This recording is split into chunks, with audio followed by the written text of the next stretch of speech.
Assalamualaikum warahmatullahi wabarakatuh. Pada pertemuan kali ini kita akan belajar mengenai medan listrik. Apa saja yang akan kita pelajari pada pertemuan kali ini, yaitu contoh dari gejala fisis medan listrik itu seperti apa, kemudian garis medan listrik, kuat medan listrik. Nah, sekarang mari kita simak apa yang akan dipelajari pada materi kali ini. Masih ingatkah kalian dengan fenomena penggaris yang digosokkan ke kain kering, kemudian didekatkan pada serpihan kertas? Apa yang terjadi? Ya betul, serpihan kertas tersebut akan terangkat dan menempel pada penggaris kertas. Kenapa? Karena ditarik oleh gaya kolom. Nah, apa kaitannya dengan medan listrik? Nah, si serpihan kertas itu masih dipengaruhi oleh gaya listrik karena dia ditarik sehingga menempel pada eh, penggaris plastik. Nah, daerah yang terletak atau daerah yang masih dipengaruhi oleh gaya listrik itu namanya adalah medan listrik. Jadi, daerah di sekitar antara serpihan kertas dan penggaris yang masih dipengaruhi oleh gaya listrik itu namanya adalah medan listrik. Nah, bagaimana formulasi dari medan listrik itu sendiri? Medan listrik itu sama dengan gaya dibagi dengan muatan uji. F-nya adalah F atau gaya kolom yang sudah kalian pelajari pada pertemuan sebelumnya, yang mana gaya kolom itu adalah K, Ki, Ki. Karena di sini ada muatan uji, jadi K muatan sumber, muatan uji per R kuadrat per muatan uji. Sehingga Q0-nya kita coret sehingga medannya sama dengan K Q per R kuadrat.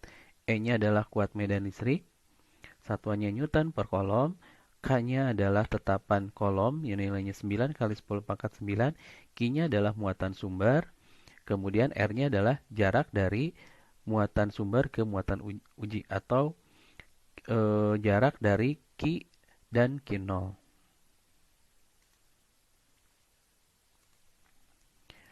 Berikutnya garis gaya listrik atau garis-garis gaya listrik. Apa itu garis gaya listrik? Jadi medan listrik itu digambarkan sebagai garis gaya listrik.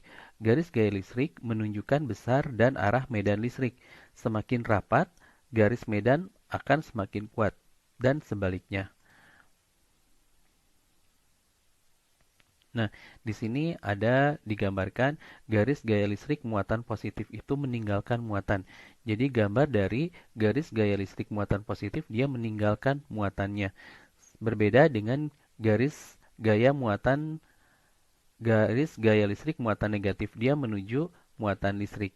Nah, tadi semakin rapat garis medan maka semakin kuat. Jadi yang di kerapatan garisnya ini semakin kuat maka nilai medannya semakin besar. Dan berbanding terbalik jika dan berbeda atau berlawanan jika eh, garis ini sedikit tidak rapat maka kuat medannya itu kecil gitu. Nah, sekarang bagaimana garis gaya listrik pada dua muatan yang berdekatan? Jika ada muatan positif dan negatif didekatkan, maka dia akan saling tarik-menarik kan, dan gambar atau garis gaya listriknya seperti ini. Negatif atau positif dia keluar panahnya, dan yang negatif dia menuju masuk gitu. Nah, kalau positif dengan positif didekatkan, maka garis gaya medan listriknya seperti ini. Nah, gini. Dia di sini keluar, tetapi karena dia sejenis, dia tidak akan bertemu ya. Jadi seperti ini gambarnya. Kemudian kalau negatif, dia menuju muatan negatif. Gambarnya seperti ini. Nah, kita lanjut ke latihan soal, yaitu menentukan medan listrik pada muatan yang berada pada satu garis. Jadi di sini terdapat contoh soalnya seperti ini. Dua buah muatan terpisah sejauh 4 cm tersusun seperti gambar. Jadi di sini ada muatan Q1 jenis muatannya positif, Q2 jenis muatannya negatif, terpisah 4 cm.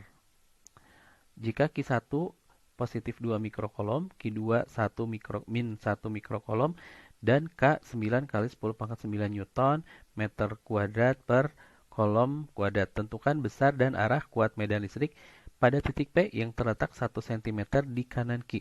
Jadi di sini nanti akan diletakkan titik P yang terletak 1 cm di kanan Q1. Nah, di sini. Ini adalah titik P. Dia terletak di sini titik P 1 cm di sebelah kanan Q1. Maka medannya P karena Q1 dia berarti medan 1, arahnya dia menjauhi Q1, berarti panahnya ke sini. Ini adalah S1 atau medan 1, dan medan 2 gambarnya seperti ini. Dia menuju karena dia negatif. Ini E2. Baru kita cari berapa S1. S1-nya itu K Q1 per R1 dikuadratkan. K-nya kita masukkan 9 kali 10 pangkat 9. Q1-nya adalah 2 kali 10 pangkat min 6. Kenapa min 6? Karena di sini mikrokolom. Mikrokolom itu sama dengan 10 pangkat min 6 mikrokolom. Kemudian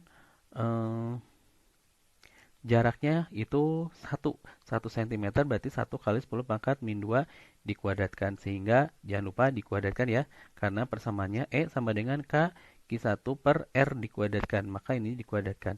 Kita sederhanakan, kita ambil bilangan awalnya 9 kali 2 bagi 1. Satunya dikuadratkan tetap 1 ya. Jadi 9 kali 2 18 bagi 1 18. Baru kita sederhanakan bilangan 10 berpangkatnya 10 pangkat 9 kali 10 pangkat min 6 per 10 pangkat min 4. Kita sederhanakan menjadi 10 pangkat 7. Dari mana? 9 ini min 6, berarti 9 dikurangi 6 3, positif 3. Ini ada min 4 di bawah, naik ke atas jadi positif 4. 3 ditambah 4 jadi 7. E1-nya, kemudian E2-nya sama dengan persamaan yang sama, tetapi kita masukkan Q2-nya adalah 1. Kenapa negatifnya tidak dimasukkan? Yang kita ambil hanya nilai mutlaknya saja.